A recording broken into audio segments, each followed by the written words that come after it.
اختلاف رائے ہے، جو کہ میں سمجھتا ہوں کہ پازیٹیو بھی ہوتا ہے اختلاف رائے.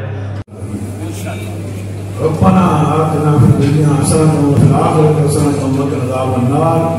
نمائندگی کے طور پہ حاضر ہیں اور جو بات ہم کریں گے وہ غائب نگاہ واٹس ایپ کے ذریعے یا مختلف ذریعوں سے ہم سب آپس میں کوارڈینیشن سامنے آئے گا. لیکن نقصان یہ ہوتا ہے کہ اگر ہم مل بیٹھیں اور پھر جیسے عام طور پر یہاں پر آنے سے پہلے بھی لوگوں کے ذہن میں ہوگا ہاں یار چلو ایک اور ایونٹ دیکھ لیتے ہیں کیا ہو رہا ہے، تو اس کے بعد پھر مایوسی اور بڑھتی ہے، تاریکی اور بڑھتی ہے. تو میں یہ چاہوں گا کہ آج جب ہم اکٹھے ہوئے ہیں تو آج ہم کو روشنی کی کرن لے کے جائیں، تاریکیاں بڑھانے کی بجائے کوئی لائحہ عمل لے کے جائیں تاکہ ہمیں پتہ چلے کہ ہم نے یہاں پہ وقت ضائع نہیں کیا ہے. اگر یہ ماشاءاللہ یہ بزرگ وہاں سے پٹیاری سے تشریف لائے ہیں اور حضرت قبلہ مجددی صاحب بھی ماشاءاللہ وہاں دور سے تشریف لائے اور آپ حضرات ظاہر ہے یہاں تو نہیں بیٹھے ہوئے تھے، تو اس کا کچھ فائدہ ہوا ہے. اور حضرت قبلہ میاں جلیل احمد شرپوری دامت برکاتہ العالیہ کو ان کے بزرگوں کی نگاہ کرم سے یہ اعزاز ملا ہے کہ ان کی دعوت پر لوگ آئے ہیں تو وہ ایک کسی نتیجے پر پہنچے ہیں، تو اس کا یہ ضرور ہونا چاہیے. میں یہ عرض کروں گا کہ یہ بات بالکل درست ہے کہ اہل سنت کے اندر تھرسٹ ہے، پیاس ہے، کیونکہ ایک طویل تعطل اور جمود کے بعد جب کہیں کوئی تحرک نظر آتا ہے تو اہل سنت اس کی طرف دوڑ پڑتے ہیں. مجھے نہیں پتا آپ مجھ سے اتفاق کریں گے یا نہیں، لیکن جب عمران خان کے ساتھ طاہر القادری نے دھرنا دیا تھا تو طاہر القادری سے فکری اختلاف رکھنے والے، اس کے خلاف فتوے دینے والے، وہ بھی مسلک کے درد کے پیش نظر ان کے اندر بھی ایک تبدیلی محسوس کی تھی. وہ بھی کہتے تھے یار ٹھیک ہے وہ جو بھی ہے لیکن یا رسول اللہ کہنے والا ہے نا، اس طرح آقا کریم کی محبت کا درس دینے والا ہے نا،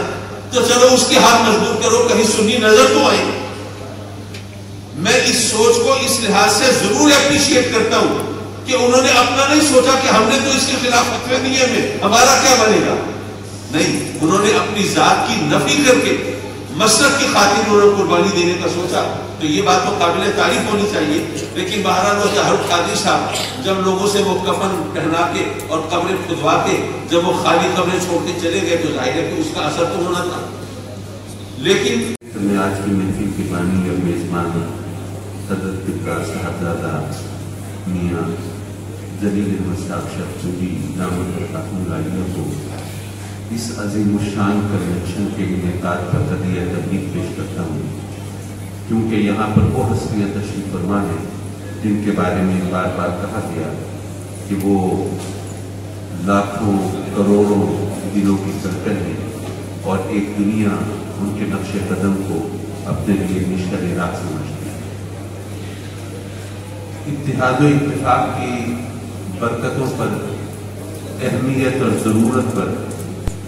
اگر آپ گفتگو کرائیں گے جیسے کہ یہاں پہ ہوئی تو ہر ایک ماشاءاللہ فصاحت و بلاغت کے دریا بہا دے گا اور ہر تقریر سن کے یہ لگے گا کہ بس اتحاد و اتفاق بس اب ہوا ہی جاتا ہے، کیونکہ ہر ایک اس کے لیے تیار ہے. رکاوٹ تو وہاں ہوتی ہے نا جہاں پر کہیں سے کوئی انکار ہو، کوئی تردد ہو، کوئی تذبذب ہو. لیکن جب ہر طرف سے آبادگی ہو، میں دوستوں کی خدمت میں عرض کروں گا ذرا توجہ میری طرف رکھیں گے کیونکہ ہم کنکلیوڈ کرنے جا رہے ہیں. ہم اس کو اختتامی مراحل پر اس اجتماع کو لے کے جا رہے ہیں. تو اگر اس وقت آپ کی توجہ میری طرف نہیں ہوگی تو نہ میں کچھ کہہ پاؤں گا اور نہ آپ کی یہاں تشریف آوری کا کوئی فائدہ ہوگا. میں ایک بار پھر درخواست کروں گا کہ ذرا تھوڑی سی خلاف جو پروپیگنڈا ہوتا ہے، میرا جسم میری بندی کے جیسے ایک واحدات نعرے لوگ اس ملک کے اندر چل رہے ہیں اور نظریہ پاکستان کے اوپر جو حملے ہوتے ہیں ان کے خلاف بھی سخت کارروائی ہونی چاہیے. ایسی باتوں کو گلیوں کے اندر ہونے نہیں دینا چاہیے. اللہ تعالیٰ کرے کہ ہمارا جو میڈیا ہے اس کو بھی سمجھ آ جائے کہ اگر خادم حسین رضوی رحمۃ اللہ علیہ جیسا کروڑوں لاکھوں کے اندر جنازہ تھا اس کو تو کسی نے دکھانے کی ضرورت نہ کی، لیکن میرا جسم میری مرضی کی چند کنجریاں جب مدار میں آئی تو ہر ٹیلی ویژن نے ان کو دکھانا مناسب سمجھا. تو ان چند واحدات لوگوں کا بائیکاٹ کریں، لاکھوں عاشقان رسول کا بائیکاٹ نہ کریں. اور حکومت وقت سے ہمارا مطالبہ ہے کہ ان معاملات کے اوپر سختی سے ایکشن لیں تاکہ یہ وطن جس کلمے کے اوپر بنا ہے اس کی ہم لاج رکھیں اور اس کے مطابق آگے رواں رواں چلتے رہیں. اور جیسا حضرت علامہ قادری صاحب مداز العوالی نے یہ ارشاد فرمایا کہ ہم یہ کچھ ڈیوٹیاں انہوں نے ارشاد فرمائی. میرا اس میں نام بھی حضرت نے پسند کیا, بیچ میں کام کیا. میں تو ورکر کے طور پہ کام کرتے ہی رہوں گا انشاءاللہ تعالیٰ. تو ہماری جو ذمہ داری لگائی گئی ہے کہ ہم اس مجلس کے بعد, اس اجلاس کے بعد آگے تمام بزرگوں کی خدمت میں یہ گزارش کریں تاکہ اتحاد اہل سنت کے لیے تمام ہمارے اتحاد اہل سنت کے لیے لمبی چوڑی تقریریں کرنے والوں سے یعنی آپ اپنی جماعتوں کے عہدوں سے استعفے لے کر اپنی جماعتوں کو کل عدم قرار دے کر اتحاد اہل سنت کے لیے اعلان کریں کہ اب یہاں پر جو فیصلہ ہوگا ہم اس کے لیے دل و جان سے تیار ہیں, تو کیا یہ عملی طور پر ممکن ہو سکے گا؟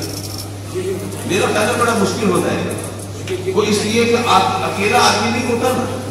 جس کی جو جماعت ہے وہ یہ کہے گا کہ جناب میں اگر اپنی جماعت سے پوچھے بغیر اگر یہ کر دوں گا تو پھر میری جماعت ہی میرے ساتھ نہیں ہوگی, میرے اکیلے ہونے کا تو کوئی فائدہ نہیں ہے. مطلب یہ بھی لاجک ہے, اس میں منطق ہے. میں یہ نہیں کہہ رہا کہ یہ بات غلط ہے, لیکن کہنے کا مطلب یہ ہے کہ جب ہم یہ سب کچھ نہیں کر سکتے تو ایسی صورت میں ہمیں اس کی پریکٹیکل شیپ دیکھنی پڑے گی. تو کم از کم اتنا تو ضرور ہونا چاہیے کہ جب آج اس فورم پر ہم ایک وہ پوری سپریم کونسل تو نہیں بنا سکیں گے, لیکن چند لوگ نامینیٹ کرتے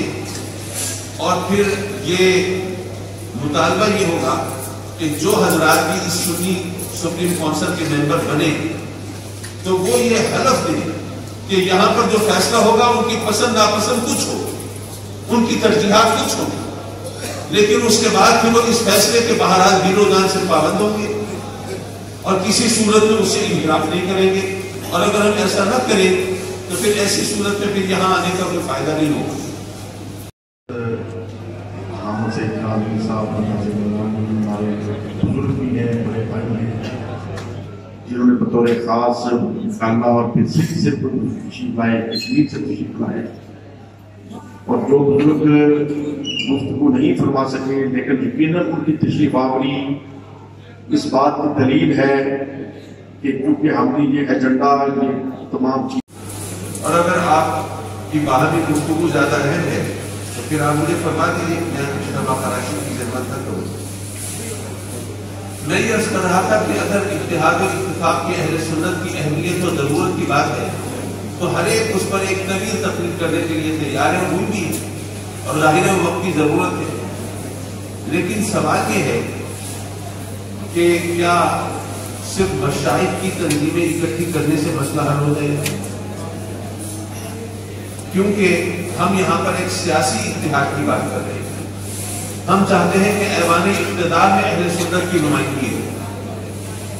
تو ایسی صورت میں اگر سیاسی تنظیمیں اسی طرح رہیں تو پھر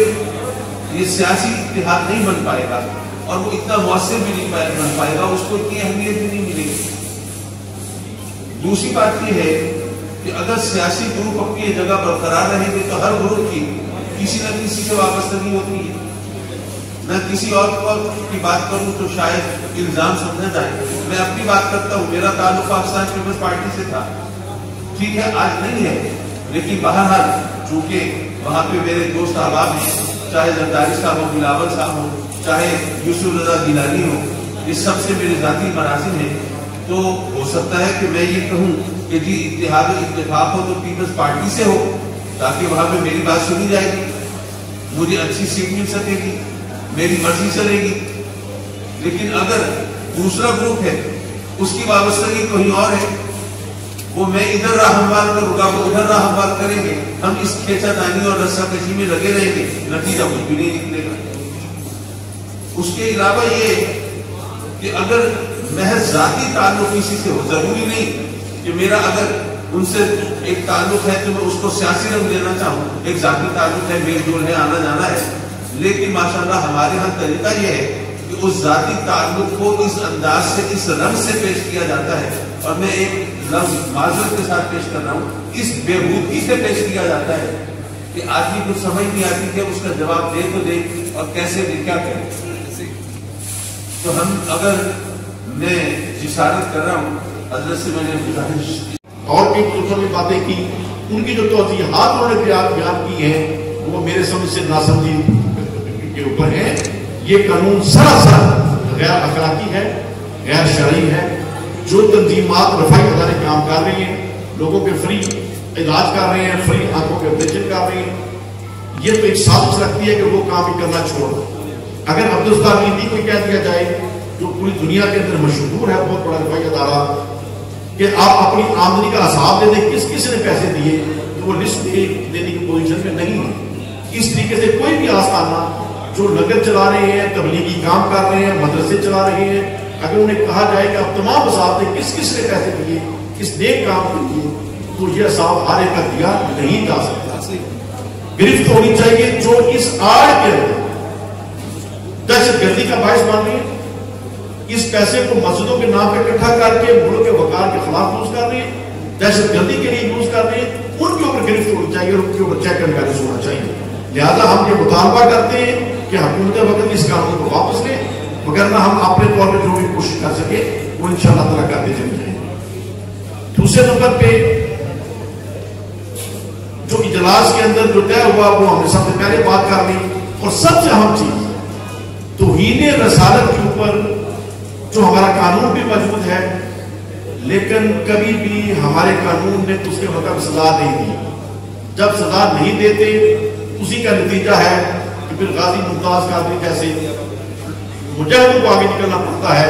اور پھر ہر بندہ اس کے نقشے قدم پر چلنے کو تیار ہے۔ جب بھی توہین رسالت ہو، کوئی بھی مرتکب ہو، اس کے خلاف سخت سے سخت کارروائی کی جائے، اس کے اوپر کسی قسم کی روایت نہیں ہونی چاہیے۔ اور دوسری بات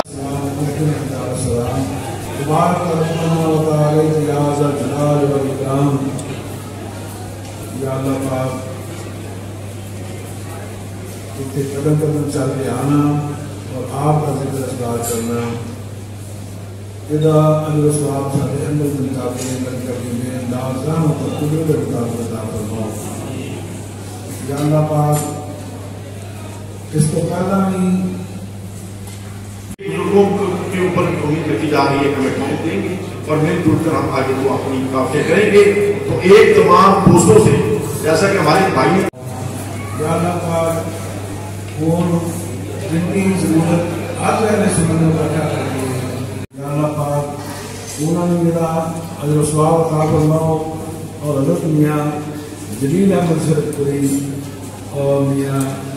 وہ بھی جو ہمارے شیوخ الحدیث ہیں، مفتیان نظام ہیں، ہمارے بزرگ ہیں جو تبلیغی لحاظ سے مسلکی حوالہ سے ربنا ولا تحمل علينا إصرا كما حملته على الذين من قبلنا ربنا ولا تحملنا ما لا طاقة لنا به واعف عنا واغفر لنا وارحمنا۔ سرکار سب کے کٹ کر دو، آپ کی سنت ہے وہاں کی مطلب جو تھی وہ آپ کو حاصل تھی ماشاءاللہ۔ تو میں بھی یہی عرض کروں گا کہ ایک آدھا منٹ پڑھی جا رہی ہیں، اس کے اندر بھی اب بہت سارے جملے ایسے ایڈ آن ہونے شروع ہو گئے ہیں جو یا ان کے خلاف وہاں پر سوالات پوچھنے شروع کر دیے جاتے ہیں۔ جو عرس کی محفل ہے، جو آپ کی شخصیت کا اعجاز ہے کہ آپ نے اتنے مشائخ کو یہاں جمع کر سکتی ہیں، لیکن ہمارے لیے سوشل میڈیا سوائے تباہی کی اور کوئی چیز نہیں لے کر آیا۔ میں مسلک کے حوالے سے نصیحت کے مختلف مسائل سے دوچار ہوں، تو آپ کی خدمت میں بھی درخواست کروں گا